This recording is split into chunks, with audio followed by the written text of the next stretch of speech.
see right through it all. I don't think I can play this without crying.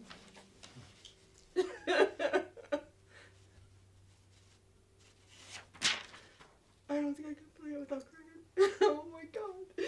I never thought anybody would ever hear this song. Oh my god. This was just so written so long ago. God, it's just so heartfelt, you guys. God damn it.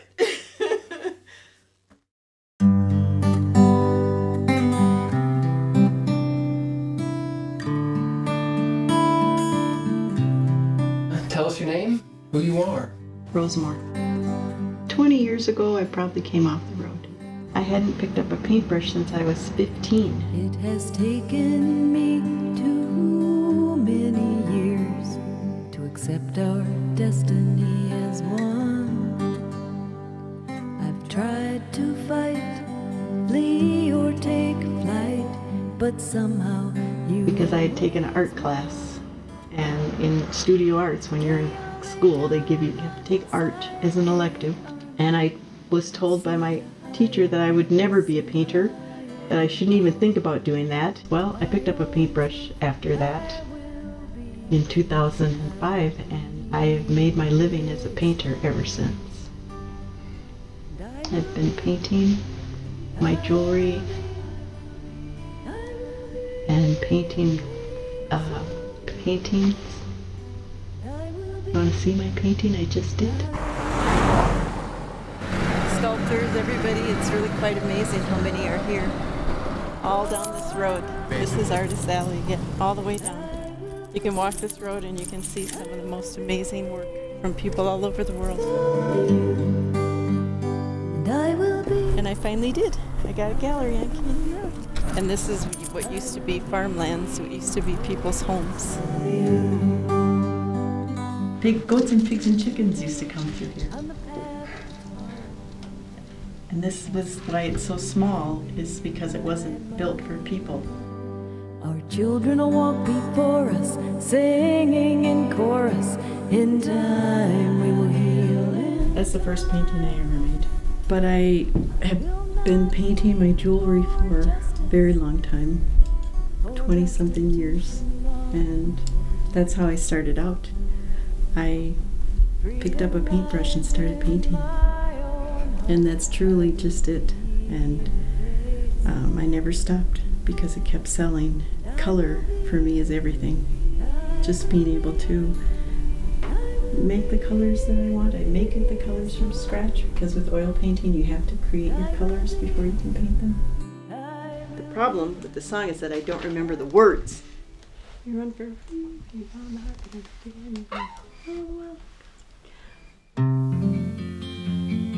But that was part of the reason why I, as a little kid, when I was 11, I was like, I want to play the guitar because I can't wear nail polish. My dad was like, here's a brand new Gibson wide body, hollow body, that I got from an antique store, a pawn shop in Chicago. Doesn't this inspire you to play? I started guitar lessons at the age of 11, and I started to immediately write poetry and write songs. I didn't start off, I want to play the best jazz thing ever. I was like, no, I want to write a song. And so that's what I did. From the age of 11, I really started writing songs, and that's all I did with the guitar. It's like I learned just the bare minimum of chords. I never went beyond just like the C, D, G, B, whatever. Just enough to be able to write what was in my head and the music that I wanted to write, the songs that I wanted to write. So for me, it was always just trying to express these things that I had in my mind. Can we listen to it one more? But I recorded a lot of my records under the stage name Cherokee Rose. The person who attended one of my shows at a coffee shop actually bring me one of them in a pot. Looked like a bunch of stones set in dirt. And I was like, oh, this is so nice. Thank you. I I just took that name because it signified something that grew out of pain. I didn't know what it was. The legend is that on the Trail of Tears, the tears of the people fell to the ground, and that's where the roses grew, from those tears. And that's a very, it's very lyrical. It's very, the imagery is very beautiful. But for me at that time, being completely broken and not having a way to even see a future, I just knew that it was something that was born from sorrow that grew into something beautiful. And being the eternal optimist, I thought that that was beautiful. I'd be willing to sing Black Irish Indian for a whole bunch of people, because I think today, now that people are willing to talk about it. I wrote this song in 1979. I guess I'd been writing it my whole life, but the words, they just came to me when I was trying to answer the question that many people would constantly ask me when I was little: what are you? Yeah, so I played it once. So here I am, 2021, I'm going to play the song for you again. I'm going to try to do it without crying. I am a Black Irish Indian, and you don't know about me, 'cause nobody ever touched your true history. Irish slave owner, and the slave owner who's, from Ireland or Scotland and stuff, and that these are like, they're all stereotypes of people, and they're not meant to be taken seriously or real. They're just a way for me to make the subject more inclusive and palatable to people, because the real story is so much more complicated. It's so much more strange in all its ramifications. It really is quite for whatever people say about the history of the United States, one thing they could never call it is boring. It's by the African woman that he loved, my father got his name. I got the blood and the spirit of the Indian deep within my soul. My mother's Cherokee grandmother was a princess, I'm told, but I see through. So, that was my song, and they shuffled me off the stage very quickly, but people liked it, but I didn't play it ever again, and I haven't played it ever again till just now. So, because I was kind of happy with it, I was it was more relief. I was relieved when I wrote that song. I didn't have to answer that question anymore.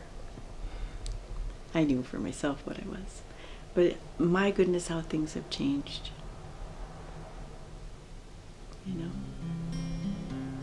I mean, to record it, I played it. I definitely put it on the first cassette recording that I did. I am a Black Irish Indian, but you don't know about me. The first time I recorded these songs, my sister at that time was dating a sound engineer at Paisley Park in Minneapolis, and he was very, very kind enough to, after hearing me play one of my songs, say, that's a pretty good song. You ought to try to record that. And I had never recorded anything. I had never even thought about recording. But I had been writing as a songwriter. So that's what I did. And I had been writing songs since I was 11. So I had all these songs, and I was like, oh, well, I kind of like it. And he goes, well, you ought to record that song. So I went in the studio with him after hours, of course. And Prince wasn't there. Yeah, we snuck in there. That was really fun, though.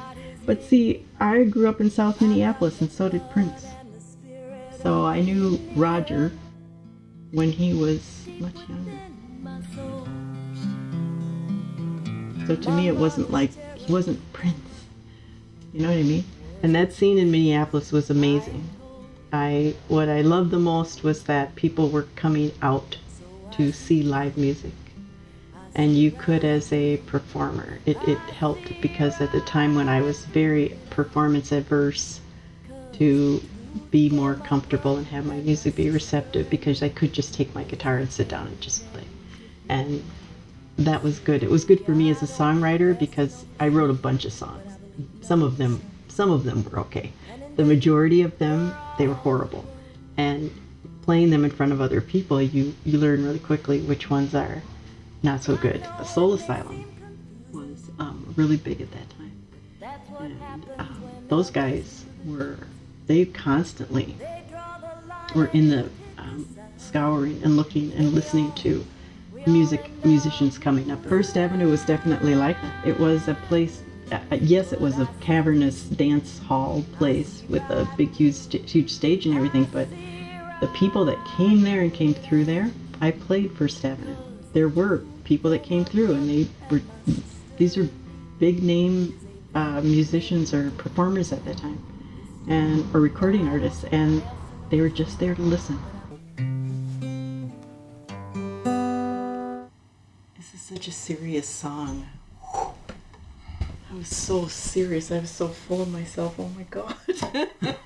Sneak in the back door, go into the Paisley Park Studios is where I recorded my first song. This is so crazy. And he helped me flesh out a very country song, just like the one that funky little song I just played for you. I'll love you, baby, I'll love you just that way. Like the sun, the moon, the sky, with a love that never dies. Tomorrow, forever and a day. Just a 3-chord song, and he fleshed it out, and I was hooked. I was like, oh my God, this is how you bring to life these songs, you know, because for me that's what it was. Everything was the song. And so I started from there and just kept recording. And that's what my whole career was, basically. I just kept recording.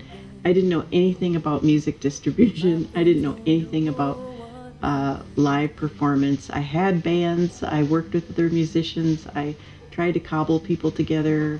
I kept cobbling people together, and my band went through probably 20 different configurations of bass players and drummers and guitar players. I worked with so many over the years, but whenever I would meet them and I would say, you know, yeah, I want us to do the show together, but you know, can you come in the studio with me and help me record the song? Because that's, for me, that was everything. So I recorded a great deal of material, well, to what I thought was a great deal of material when you're writing everything yourself. I recorded approximately 5, 6, 7 full-length recordings, starting with the cassette, and that's how I kind of launched it from there. Buckskin, which is the re-release that Don Giovanni is doing, is for Buckskin and for 12 Wild Horses. And Buckskin was my very first recording, and it was just raw material, like songs that, you know, I thought were really kind of hokey, but people liked them, and yeah, I sold them at shows, and they did pretty good. Yeah, I would just do coffee house gigs, and there was a place in Minneapolis regularly where you could do like an open mic and just sell, and yeah, it was really nice. I wasn't a singer, performer, songwriter doing shows and then recorded a CD. I took my songs that I had been writing, squirreling away in this book, and went in the studio and recorded these songs. Then I went and did the show. But I got very serious after that. They were little hokey country songs, and then I got very serious about writing what was really in my heart to say. This is a very serious song, and I will do my best to play it, but I don't think I can. Then I did get more into it. Then I did actually start performing more. I got a lot of support from people. I kept booking shows. And then at some point along the way, I met the VP of Virgin Records, and That was when I did South by Southwest. I almost didn't go to that. I was with a group of Native performers, and I was going to quit. My kids were too little. I was going through a divorce. I had exhausted every dime that I had. I wasn't going to make it, and I was telling my friend who was the production guy for the director of the show that I wasn't going to be able to continue. I was going to tell him. He had picked us up at the airport, and we were standing in the parking lot, and it was really quiet. I remember that, and we got out of the car, and I was about to say, "Gordon, I can't do this." And I walked across, he parked the cars, and we got out, and we were unloading our gear. And I turned to him, and I went, "Gordon," and just then, this wind came up out of nowhere. It was the most ferocious, like tornado-like wind. Just blew dust and grit in our faces, and we were all just like, you know, like this, like, what? And like a little whirlwind of wind, and then it went away. And I was looking at him, and he had trying to get grit out of his eyes, and we were just like, what was that? And I looked down to grab my guitar, and there was a little piece of paper on the ground, fortune cookie, upside down fortune cookie. And I picked it up, and it said, "Do not abandon the path to which your life has been consigned." And I read it, and I was about to continue my spiel with Gordon, and I went, and he goes, "What were you going to tell me?" And I said, "Never mind." And I put it in my pocket, and I went and did the show. I got home, and I got accepted to South by Southwest. That's not just a beautiful snow-capped mountain. That's water. And it actually, when it flows through here, it feeds all the underground aquifer that's here that is the water for my house, you know. Water for my coffee comes from that mountain. I just kept going in the studio and recording, doing shows, good. And then in '94, I moved to Santa Fe. And in '96, I brought all the music that I had recorded in Minneapolis and released it as To All the Wild Horses. We all know where we came from, deep in our hearts we are one. That song was written in like 1994 or 95. So that's been with me that long. I was in the studio with friends, and we were just, you know, tinkering around on the keyboard. We were trying to come up with a song. I wasn't there. It was like something, like something pulled me out of the room, and I just wasn't there anymore. And I was someplace standing, and there was like these horses running, and it was like the mesa, and I remember there was dust, like lots of dust, and they were running, and like I could hear the sound of their hoofbeats. They were running. It was so loud. To all the wild horses, may you run forever free.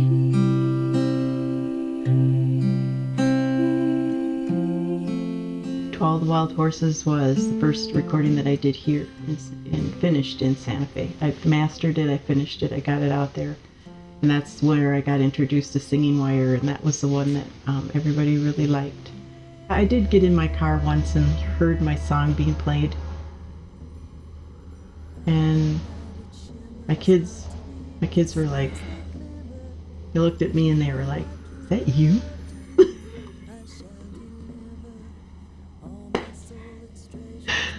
Like, "Yes, that's me." And they were like, My daughter, she was always so, you know, supportive. She was always like, "Oh, it sounds pretty good, Mom." My son was always like, oh. If I screwed up or something, oh. Then things got pretty good for a while. That's kind of how it took off. But then I didn't want to, I kept going. That was like through the 80s, the 90s. We did a few recordings, and then by the time 2000 rolled around, 2010 was the last time I did a full length recording. That was in Barcelona. How the night it It was April of 2020, I think. I get this email from Joe Steinhardt. He said, "Oh my God, I can't believe I found you." And I said, "Oh, well." And he said he'd been looking for me. And he said, "We want to re-release your CDs." And I was like, "Why do you want to do that?" He said that he had been looking to do it for quite some time. I had to try to find a cassette of Buckskin. Oh my God. It was, where was that? I did manage to have a cassette of it with the black and white cover, the original. It still was in the foil wrap. How strange is that, right?